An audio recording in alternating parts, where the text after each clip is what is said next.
Hey everybody, Steve Sherman here, the Golf Gambling Podcast with your one and done picks for the 2024 Sony Open. It's a new year, new one and done contest, and it's really important to get off to a very fast start. There's not a lot of money on the line, but if you've been doing this for a while, it's so important early in the year to get a nice jump on your one and done contest, get a couple wins or some top fives, really boost your performance on the standings there and get out ahead. So we are going to Waialae Country Club. If you want to know a little bit more about that golf course, as far as what I'm looking at, there's plenty of content on our YouTube channel, and subscribe to our podcast over at golfgamblingpodcast.com. We got our course previews, picks that just dropped this tonight too.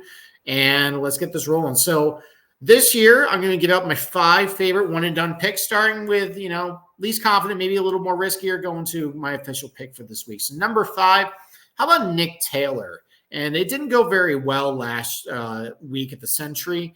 Finished almost dead last, but last couple of trips to Waialae, it's been very good for him. He finished T12 here a couple of years ago, T7 last year. And a lot of things are what I'm looking for this week, especially with some of the windier conditions we might be seeing the first couple of days. That's really going to put a little bit more of a premium on iron play like we saw here in 2020 when we got bad weather. He does a lot of things I'm looking for. One of the best players from between 150 and 200 in this field, a good Bermuda putter as well. So combine all that with some decent course history here the last couple of years. I like Nick Taylor. I don't think he's going to be very popular picking one-and-done contests. Maybe he's get out another win like he did last year at the Canadian Open. Number 4, another Canadian, Adam Svensson. I think he might be kind of a trendy, popular pick, but I like his profile for this event too. Again, not a great performance of the Century, but he hit the ball pretty good. But he's really good at these types of shorter Bermuda golf courses that, are very easily compared to this place. Like, for example, a place like Sea Island or Port Royal, or even here, he has a good finish here. Really good iron player, especially with his mid-irons from 150 to 200. Decent Bermuda putter as well.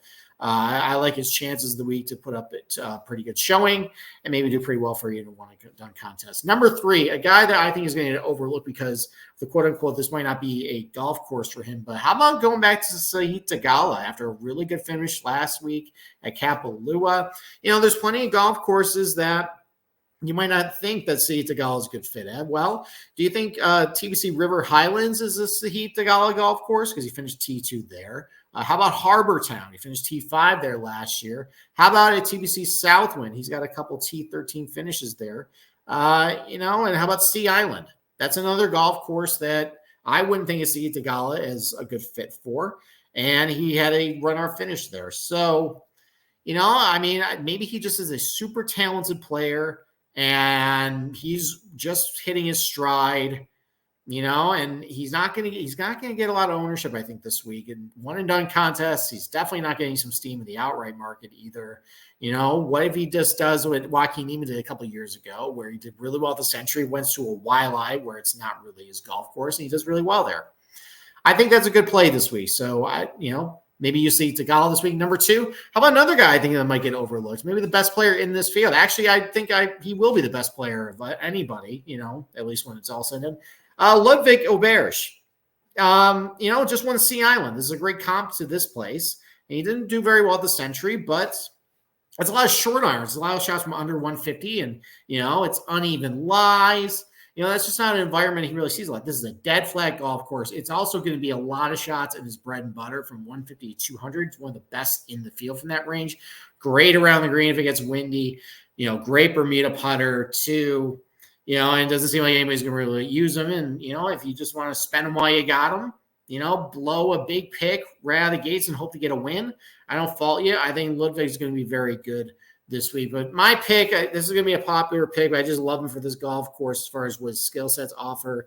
I'm just going to keep riding Eric Cole, just these types of places like Sea Island and TBC Southwind and Summerlin and Harbor Town. Like, those are a lot of golf courses that Eric Cole's had a lot of success at so far. This is in that vein. He didn't play all that great last year here, but I feel like he's a better player now. Great with his mid-irons, great with his short irons, great Bermuda putter, good scrambler too. I think that's going to play really good for him at Waialae this week. He's been very close to winning.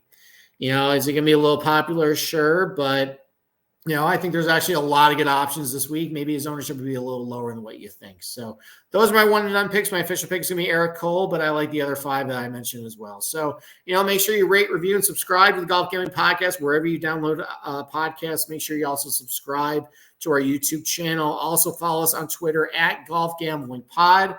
And with that, good luck with your one and done contest for the 2024 Sony Open.